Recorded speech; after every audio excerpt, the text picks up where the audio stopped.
$95.15 रुपये लेकर आइए एक बार जरा। बाप रे, ये देखिए क्या, ये मतलब मैं सच बताऊं ना, ये ऑलमोस्ट आई थिंक एक पैनिक हुआ है ये, क्योंकि एकदम जैसे ही आप एकदम न्यूट्रल टेरिटरी में आए, जैसे ही न्यूट्रल टेरिटरी में आए ये मूव आ गया। और ये चीज़ लोगों को समझनी ज़रूरी है।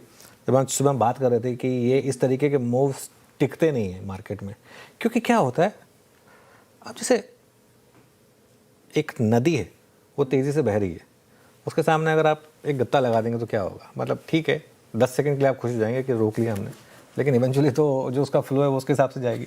और 95.15 इस समय डॉलर रुपये पर ये रुकने का नाम नहीं ले रहा है, और कहीं ना कहीं आपको बता रहा है कि शायद OMC डिमांड हो, FI की सेलिंग हो, या जो भी हो, ये फ्री फॉल में है हम इस समय। इसको मैं यूज़ करूँगा as a term, free fall.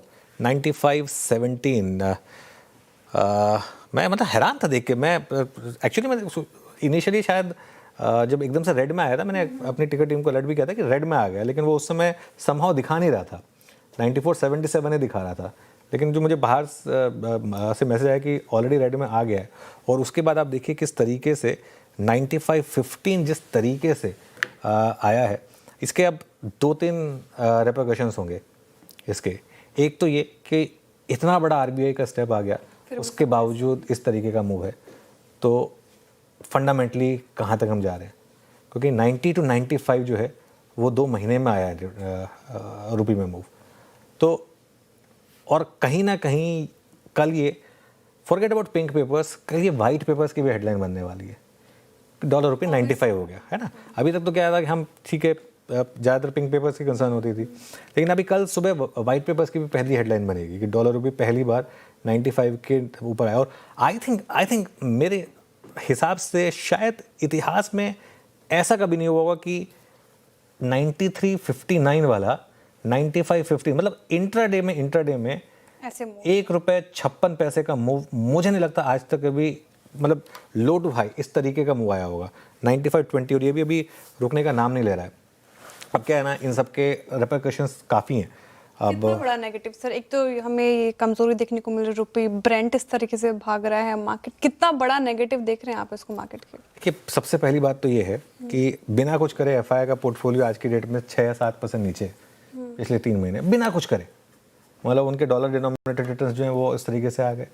दूसरा, अब आपका जो रिजर्व है, अब आपको चाहिए फॉरेक्स, और आपको खर्चा करना है। अब आप तेल कंपनियां हैं, इनको लेना है ऑयल, उसकी पेमेंट आपको डॉलर्स में करनी है। तो उस वजह से वो आज हुआ यही कि जैसे ही वो एक आपका एक आर्टिफिशियली करेंसी जो है, जो 94 समथिंग वाला था, वो 93.5 पर आया, एकदम से लाइन लग गई लोगों की, सबकी लेने एकदम से कि अब आज हमको ये इसमें इस लेवल पे डॉलर रुपये लेना है। तो आई थिंक मैक्रो पूरा हमारा ख़राब होता जा रहा है, और अभी तो हम यहाँ पर रुकें तो गनीमत है ना। एक सेंस बन रही है कि हम 100 की तरफ बढ़ रहे हैं, और इसीलिए थोड़ा सा गोल्ड और सिल्वर पे भी ध्यान रखें, क्योंकि गोल्ड और सिल्वर भले ही इंटरनेशनली ज़्यादा ना चल रहे हो, लेकिन एटलीस्ट हमारे यहाँ पर, क्योंकि अब जो प्राइसेस हैं वो इवन ETF में भी पेग होंगी डोमेस्टिक रेट के हिसाब से, तो उसका थोड़ा सा इम्पैक्ट आएगा यहाँ पर। 95.20 हो गया। अच्छा, एक और चीज़ आई थिंक अभी जो आई थिंक परसों या लास्ट वीक एक और कदम आया था ना, मैं एग्जैक्टली मुझे वो मैं भूल गया वो एग्जैक्टली क्या कदम था, जिसमें हम एक फॉरेन जो रेवेन्यू उसको भी फोरगो करने के लिए तैयार थे। उसका भी मतलब आई थिंक उनका भी सबका एक इम्पैक्ट है। तो काफ़ी फैक्टर्स हैं जिनका इम्पैक्ट इस समय आपको देखने को मिल रहा है। खैर,